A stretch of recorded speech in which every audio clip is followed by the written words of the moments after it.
Hey North Point, today I'm going to read to you Horton Hears a Who by Dr. Seuss. On the 15th of May, in the jungle of Newell, in the heat of the day, in the cool of the pool, he was splashing and enjoying the jungle's great joys, when Horton the elephant heard a small noise. So Horton stopped splashing. He looked toward the sound. That's funny, thought Horton. There's no one around. Then he heard it again, just a very faint yelp, as if some tiny person were calling for help. "I'll help you," said Horton, "but who are you? Where?" He looked and he looked. He could see nothing there, but a small speck of dust blowing past through the air. "I say," murmured Horton, "I've never heard tell of a small speck of dust that is able to yell. So you know what I think? Well, I think that there must be someone on top of that small speck of dust, some sort of creature of very small size, too small to be seen by an elephant's eyes. Some poor little person who's shaking with fear that he'll blow in the pool. He has no way to steer. I'll just have to save him, because after all, a person's a person, no matter how small." You see somebody's watching. So gently and using the greatest of care, the elephant stretched his great trunk through the air, and he lifted the dust speck and carried it over and placed it down safe on a very soft clover. "Humph!" hummed a voice. 'Twas a sour kangaroo, and the young kangaroo in her pouch said, "Humph!" too. "Why, that speck is as small as the head of a pin. A person on that? Why, there never has been." "Believe me," said Horton, "I tell you sincerely, my ears are quite keen, and I heard him quite clearly. I know there's a person down there, and what's more, quite likely there's two, even three, even four. Quite likely a family for all that we know, a family with children just starting to grow. So please," Horton said, "as a favor to me, try not to disturb them. Just please let them be." "I think you're a fool," laughed the sour kangaroo, and the young kangaroo in her pouch said, "Me too."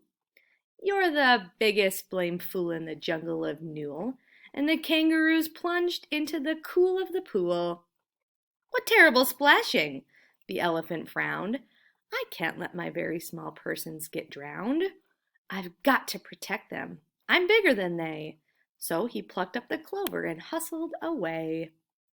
Kangaroos are not being very nice. Through the high jungle treetops, the news quickly spread. "He talks to a dust speck. He's out of his head. Just look at him walk with that speck on that flower."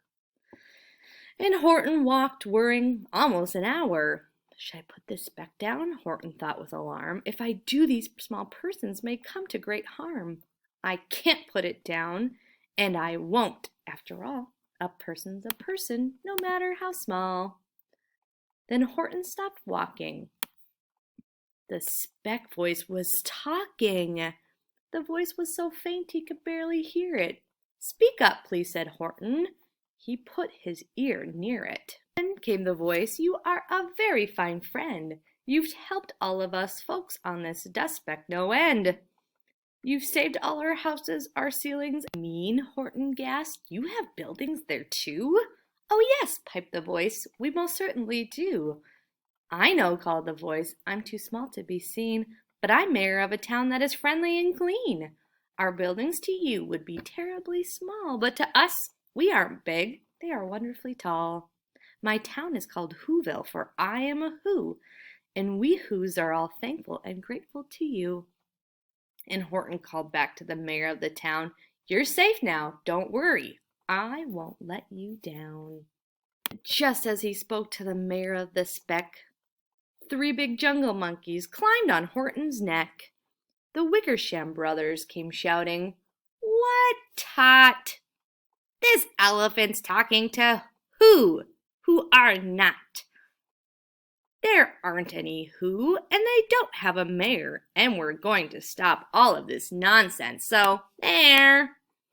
They snatched Horton's clover, they carried it off to a black-bottom eagle named Vladikoff, a mighty strong eagle of very swift wing, and they said, "Will you kindly get rid of this thing?" And before the poor elephant even could speak, that eagle flew off with the flower in his beak. All that late afternoon and far into the night, that black-bottomed bird flapped his wings in fast flight, while Horton chased after with groans over stones that tattered his toenails and battered his bones, and begged, "Please don't harm all my little folks, who have as big a right to live as us bigger folks do." But far, far beyond him that eagle kept flapping, and over his shoulder he called back, "Quit your yappin'! I'll fly the night through. I'm a bird. I don't mind it. And I'll hide this tomorrow. Well, you're going to never find it." Oh, no. And at 6:56 the next morning he did it. It sure was a terrible place that he hid it. He let that small clover drop somewhere inside of a great patch of clovers 100 miles wide. "Find that," sneered the bird, "but I think you will fail," and he left with a flap of his black-bottomed tail. "I'll find it," cried Horton, "I'll find it or bust. I shall find my friends on my small speck of dust." And clover by clover by clover with care he picked up and searched them and called, "Are you there?" But clover by clover by clover he found that the one that he sought for was just not around. And by noon poor old Horton, more dead than alive, had picked, searched, and piled up 9,005. Uh-oh. Then, through the afternoon, hour after hour, till he found them at last, on the 3,000,000th flower. "My friends," cried the elephant, "tell me, do tell, are you safe? Are you sound? Are you whole? Are you well?" From the speck came the voice of the mayor, "We've really had trouble, much more than our share. When that black-bottomed birdie let go and we dropped, we landed so hard that our clocks have all stopped. Our teapots are broken, our rocking chair smashed, and our bicycle tires all blew up when we crashed. So Horton, please," pleaded that voice of the mayor's, "will you stick by us whose while we are making repairs?"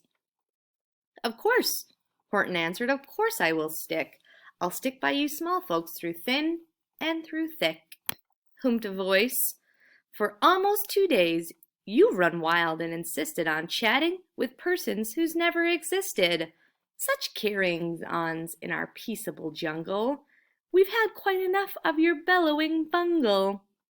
"And I'm here to state," snapped the big kangaroo, "that your silly nonsensical game is all through." And the young kangaroo in her pouch said, "Me too."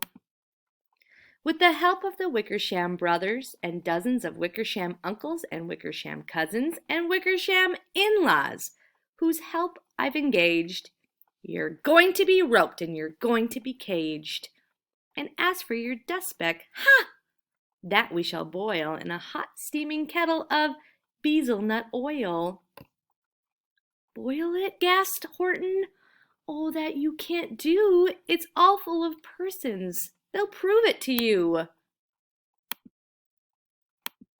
"Mr. Mayor, Mr. Mayor," Horton called, "Mr. Mayor, you've got to prove now that you really are there. So call a big meeting, get everyone out.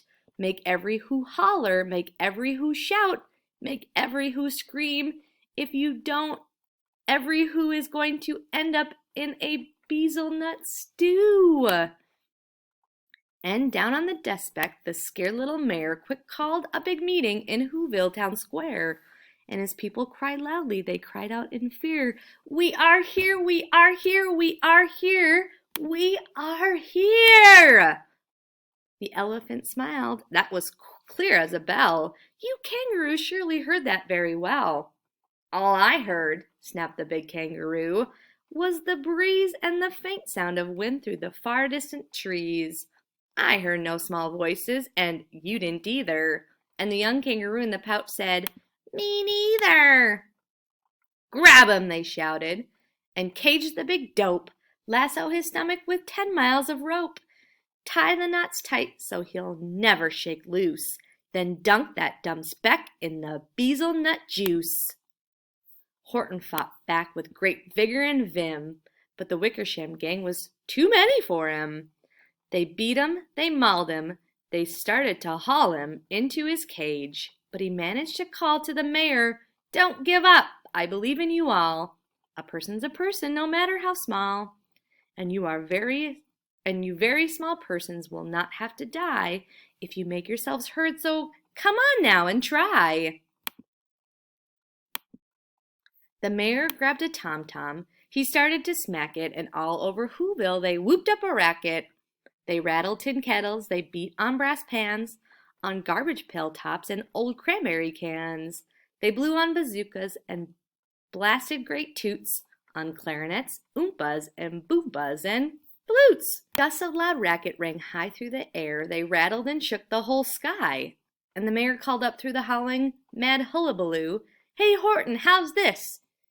Is our sound coming through? Horton called back, I can hear you just fine, but the kangaroo's ears aren't as strong as mine. They don't hear a thing. Are you sure all your boys are doing their best? Are they all making noise? Are you sure every who down in Whoville is working? Quick, look through your town. Is there anyone shirking? Town rushed the mayor from the east to the west, but everyone seemed to be doing his best. Everyone seemed to be yapping or yipping. Everyone seemed to be beeping or bipping. But it wasn't enough. All this ruckus and roar. He had to find someone to help him make more. He raced through each building. He searched floor to floor. As he felt he was getting nowhere and almost about to give up in despair, he suddenly burst through a door, and that mayor discovered one shirker, quite hidden away in the Fairfax Apartments, apartment 12J.